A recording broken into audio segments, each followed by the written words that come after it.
Welcome to Time News Studios.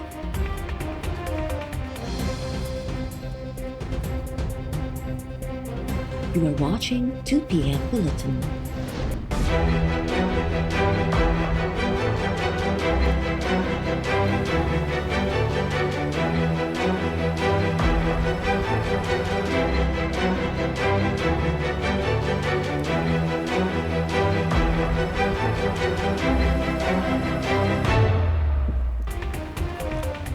Opposition भले लखें जलसा करे NRO न मिलंदो। ऑपोजिशन PDM NRO लाइ शहरनि जी ज़िंदगी ऐं मैशियत खे बर्बाद करण में रुधल आहे।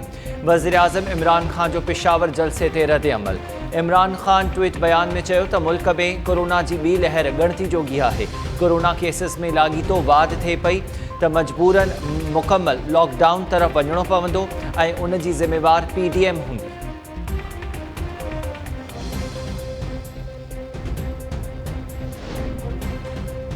हुकूमती इजाज़त न मिलण बावजूद PDM पेशावर में पावर शो लाइ तैयार।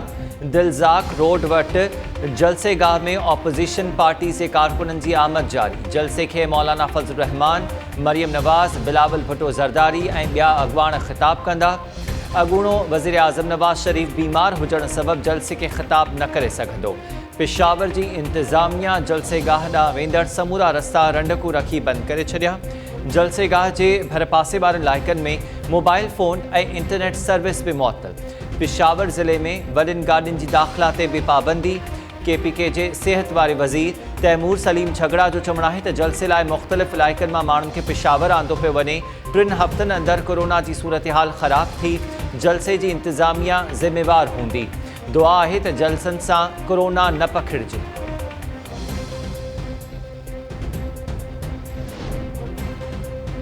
पेशावर में जलसे खां अॻु बिलोर हाउस में PDM अॻवाननि जी गॾिजाणी। मौलाना फज़ल रहमान, बिलावल भुट्टो ज़रदारी, मरियम नवाज़, अख्तर मैंगल ऐं ॿिया अॻवान मुलाक़ात में मौजूद। पेशावर में जलसे ऐं हुकूमत मुख़ालिफ़ तहरीक बाबति सलाह मशवरा किया।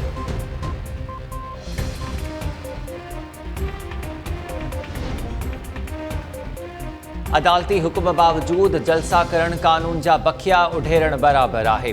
करप्शन जे कोरोना खां अवाम हिसाब वठंदो। सुदसमा वारे वफ़ाक़ी वज़ीर शिबली फराज़ जो PDM जे पेशावर जलसे ते रद्द अमल। शहबाज़ गिल जो चवणु आहे त अवाम जाल साज़नि खे सुञाणे थो जेके इमरान खान सां बुग़्ज़ में हर हद पार करे रहिया आहिनि। फवाद चौधरी ऑपोजिशन खे वर्चुअल जलसा करण जो मशवरो ॾींदे चयो त ज़िंदगी चैलेंज बणिजी वञे त सियासत कहिड़े कम जी।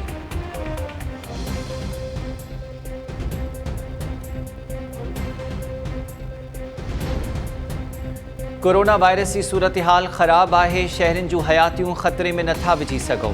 KPK खां पोइ पंजाब हुकूमत बि PDM खे लाहौर ऐं मुल्तान में जलसनि जी इजाज़त न ॾियण जो फ़ैसिलो करे वरितो। पधराई में चयो वियो आहे त इजाज़त खां सवाइ जलसा थिया त क़ानूनी कार्रवाई कई वेंदी।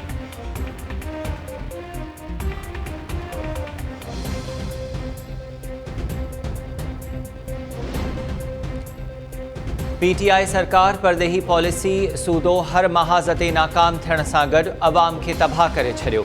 जमायत इस्लामी जे अमीर सिराजुल हक़ सवात में जलसे खे ख़िताब दौरान चयो त नालाइक़ तरीन हुकूमत मां अवाम बेज़ार थी वियो आहे।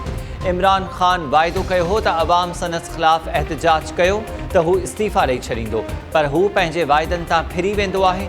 मौजूदा हुकूमत में अमन अमान तबाह थी वियो। इमरान खान जी हुकूमत में सऊदी अरब सां लाॻापा ख़राब थिया ऐं चीन बि पाकिस्तान ते एतमाद नथो करे।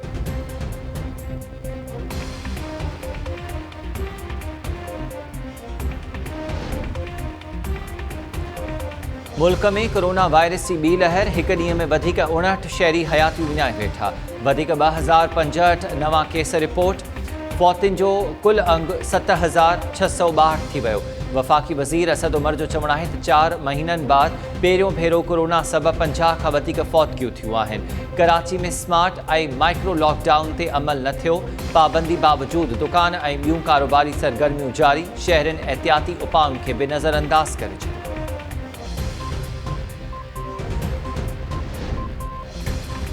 गिलगित बल्तिस्तान जी कानून साज़ असेंबली जे तक GBA 3 गिलगित 3 में पोलिंग जारी। वोटिंग जो अमल शाम 5 वॻे ताईं जारी रहंदो। GBA 3 गिलगित 3 ते PTI उम्मीदवार जाफ़र शाह जे लाॾाणे सबबि चूंड मुलतवी कई वई हुई।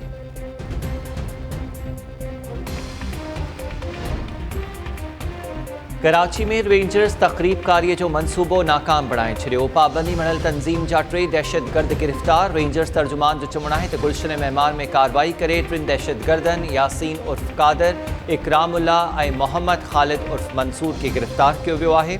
गिरफ़्तार दहशतगर्दनि जो वास्तो कलदम तंज़ीम तहरीक तालिबान कमांडर कारी साद बिलाल उर्फ़ हमायूं ग्रुप सां आहे, जेके कराची में तक़रीबकारी लाइ अफ़गानिस्तान मां आया हुआ।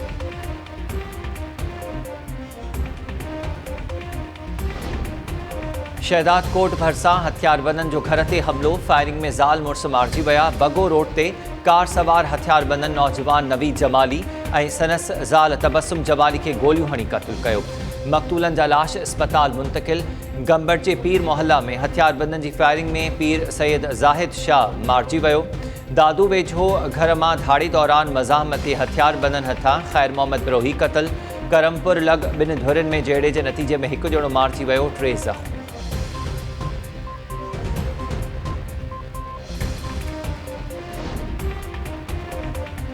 घोटकी में हथियारबंदनि जी फायरिंग में ज़ख़्मी थियल हिंदू नौजवान जय प्रकाश सखर जी अस्पताल में दम ॾेई छॾियो।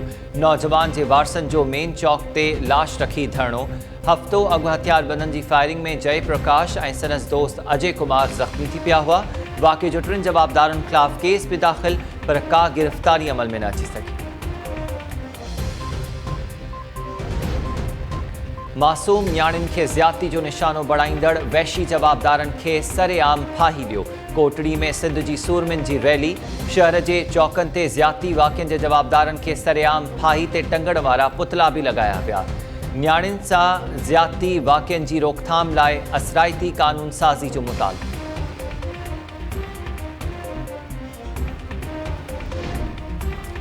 शादी छो नथा करायो? लाड़काणे में शादी में देर थियण ते नौजवान पंहिंजी ज़िंदगी जो अंत आणे छॾियो। भैंस कॉलोनी वासी अमीर अली मक्सी घर भातियुनि खे शादी लाइ मुसलसल ज़ोर भरींदो रहियो। ख़ातिरी बावजूद कावड़ जी ख़ुदकुशी करे छॾी। नौजवान जो लाश घर पहुचण ते कोहराम मची वियो।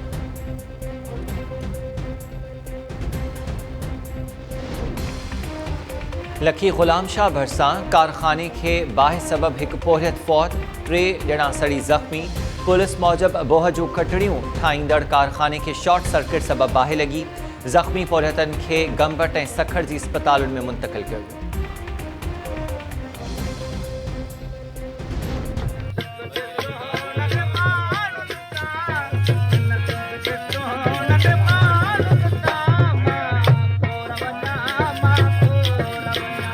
पर कराची जहिड़े शहर में अॼु असांखे मच कचहरी ॾिसी करे असांखे पंहिंजा ॻोठ यादि अची विया आहे। सॼी सिंध अॼु यकीन कयो त बहकी उथी आहे ऐं सिंध जी सकाफ़त हर साल जीअं हिन साल बि जेको आहे सो मानाइते शनाइते ऐं जोश वारे अंदाज़ में मल्हाई वेंदी ऐं इंशाल्लाह असां पूरी सिंध वासी जेका आहियूं 6 डिसंबर ते सिंधी सकाफ़त खे जोशो ख़रोश सां मल्हाईंदासीं। ऐं सिंध जी सकाफ़त 5000 साल पुराणी आहे। सिंध खे उजागर करण में वॾो किरदारु आली कादी जो। तोखे सिंध वारनि जी पारत ख़ुदाया, तोखे सिंध वारनि जी पारत मुंहिंजे मोर मिसकीन मारुनि जी पारत ख़ुदाया, तोखे सिंध वारनि जी।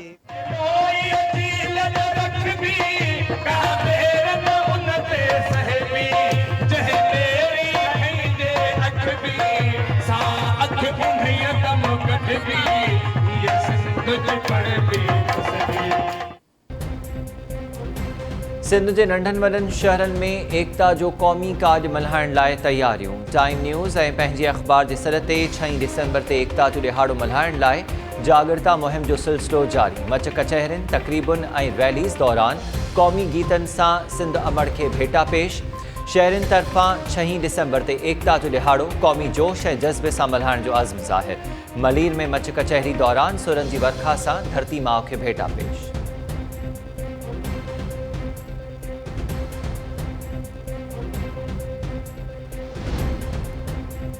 राजनपुर में ख्वाजा गुलाम फरीद जे सालियाने उर्स जूं तकरीबूं ॿिए ॾींहुं बि जारी। कोरोना सबबि उर्स जूं तकरीबूं महदूद कयूं वयूं।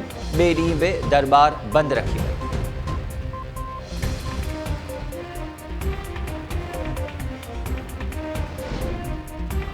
अदाकारा वीना मलिक ऐं संदसि अॻूणे मुड़ुस असद खटक में ॿारनि जी हवालगीअ जो मामिलो।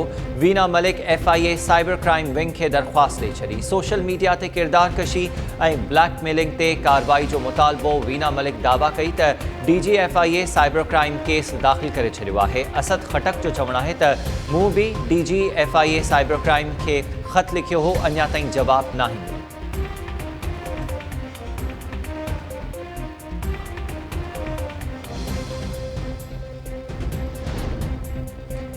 ऐं बॉलीवुड खे अलविदा कंदड़ अदाकारा सना ख़ान मज़हबी आलम सां शादी जे ॿंधण में ॿंधिजी वई। सना ख़ान शादी बाद पंहिंजे घोट मुफ्ती अनस सां गॾु वीडियो सोशल मीडिया ते शेयर करे छॾी। गुजरात जे शहर सोरठ में थियल शादी जी तक़रीब दौरान घोट ऐं कुंवार जे माइटनि शिरकत कई। अदाकारा सना ख़ान कुझु अरसो अॻु बॉलीवुड छॾण जो ऐलान करे पंहिंजनि मदाहनि खे हैरान करे छॾियो।